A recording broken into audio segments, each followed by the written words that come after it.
be very penetrating and cold. That's what black magicians develop. If we use the heart, though, we can move that clairvoyance to a much higher level. That's not just looking into people's weaknesses or how we can manipulate them, which can be done clairvoyantly, but actually looking into the soul nature of the person. What is the divine core of that person? Even if the person's acting out in a way that we can't stand them, we can try to look past that to see there's a divine core in this person, and we ask ourselves the Grail question of, brother or sister, what ails thee? You went through some type of suffering to be able to manifest yourself in this non-skillful way in the world that I find difficult to interact with. But it's based on suffering. That's why the Buddhists talk about, all life is suffering, everyone has suffered.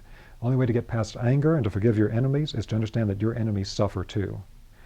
And so at this stage, the illumination of the heart really comes into play. There's other aspects as well.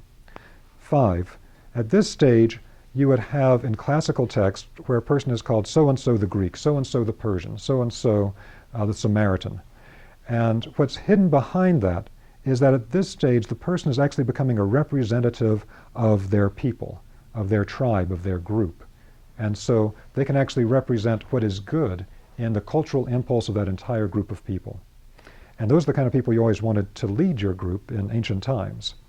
And so it always used to be that the person that was the oldest and the most spiritually illuminated led the country. Then it became a big political thing, but classical times, that was the ideal. Then the 6th stage was that of the sun hero. The sun hero you find in many ancient texts described, and this is the point where the person is literally connecting to the forces of the sun.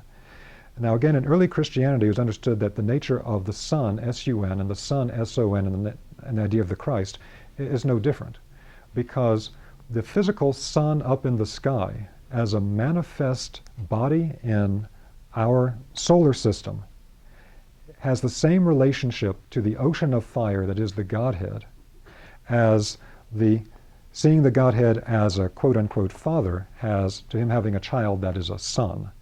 In other words, the sun up in the sky is an emanation at a more macrocosmic level from the unified Godhead. And so at the level of the sun hero, we are moving our consciousness up to what we would think of as Christ consciousness, transpersonal consciousness, beyond our people, beyond ourselves, beyond our people, to actually taking in the whole of humanity, until finally it moves up to the stage called in the Western terms later, the Father, which is the foundation of all creation. What the Buddhists talk about, all sentient beings. I will continue to incarnate to aid all sentient beings until they attain enlightenment. So this is the way it was described classically as the stages one goes through. And we can see that within this is really a way of depicting a transformation of consciousness from one level to the next. Now there are 7 Rosicrucian stages of higher knowledge. So I want to contrast these a little bit. They're connected, but they're seen a little bit differently as things change over time. The first stage in the Rosicrucian way is the study of spiritual science. Now there's something hidden here. Why is the first stage the study of spiritual science? Now we're not talking about something clairvoyant here. We're talking about literally studying spiritual text. First part of it is to develop our capacity to think logically. Now in most spiritual circles today, in Western metaphysics, we look at things that are intellectual or logical as somehow lower than things that are spiritual. But that was not how it was understood in the original traditions. They understood the capacity to think logically as a superpower that would allow you to completely transform nature and to use all the forces of nature. And that's what it's done. We're harnessing the forces of nature more and more through the capacity to think logically. Also, the capacity to think logically allows us to become self-aware to a deeper level and to guide our own lives. If you can't think logically, how can you act without a guru? You'd have to have a guru to tell you what to do, like when you're 1 year old and you need a parent to show you what direction to go. You have to be able to think logically and evaluate. So the study of spiritual science is connected to this, to actually get a framework. You have to have a context to understand things. If you don't have a context, you can't possibly evaluate what's going to be my best option to do in this situation. You have to know what your choices are and the whole context they fit in. But there's something else hidden behind it. And what's hidden behind it at the deeper level, when you take off one of the veils, is that the study of spiritual science allows you to put into your mind an understanding of a particular structure. Any pattern is related to sacred geometry. That pattern is related to the mind of God. So As a practical matter, when you study spiritual science, you understand different levels of consciousness, different spiritual planes, different human subtle bodies, the evolution over great periods of time. Those actually put a structure in your consciousness that allow higher spiritual beings to tell you more. It's like if you had to run up on somebody and you're trained in physics and they're not, and you're going to tell them something that they can do that would really help people. You're going to have a hard time trying to find the words about, okay, now you got to do this and that, if they don't know the concepts. It's the same thing here. Higher spiritual beings can give us information about what we need to do with our lives to help other people, all kinds of great processes, if we have the core concepts to begin with that they can work with. Otherwise, it's really hard to communicate with us in a way that moves up to their level. So the study of spiritual science is to actually lay down contextual foundations in our thinking, in our mind, that these spiritual beings can then come in, and when we're meditating or we're relaxed, all of a sudden things start to click internally. We get these downloads that happen in a second. We begin to see how all these things fit together. But we can't have it without having the things planted in place first, without having the context first. So it's not just an intellectual thing, it lays the foundation for the spiritual beings to come and show us how it all fits together and how we can apply it. Second stage is called acquiring imaginative knowledge. This is referred to as imagination with a capital I by the Rosicrucians. At this stage, we begin to develop a clairvoyant perception that's related to the faculty of sight. So we can actually perceive things in the non-physical world in a way that is spiritually similar to in the physical world. If you say somebody is visual or auditory or kinesthetic, so one person primarily processes information through the eyes, they're visual, through the ears, they're auditory, through feeling, they're kinesthetic. The exact same thing is true spiritually. Some people will process the clairvoyance primarily through a type of internal sight, and they see all these images on their mental screen.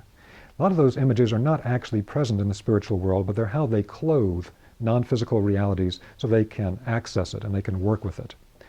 And so that's the imagination stage. We can now see non-physical realities in the mind's eye.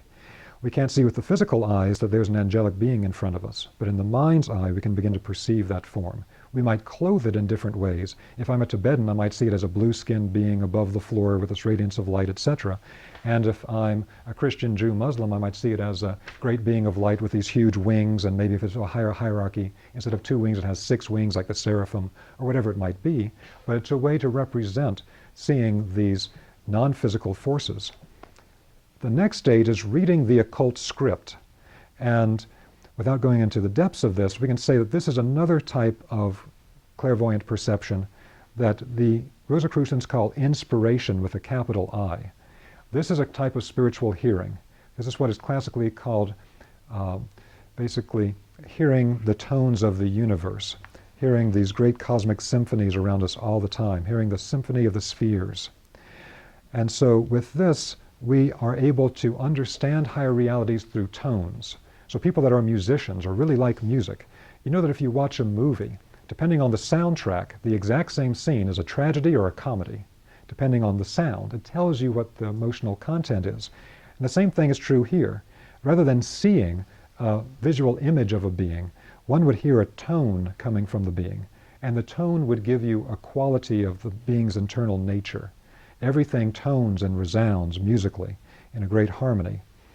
And we also, of course, do this all the time in our daily life when you hear somebody's voice. People's voices have a tone.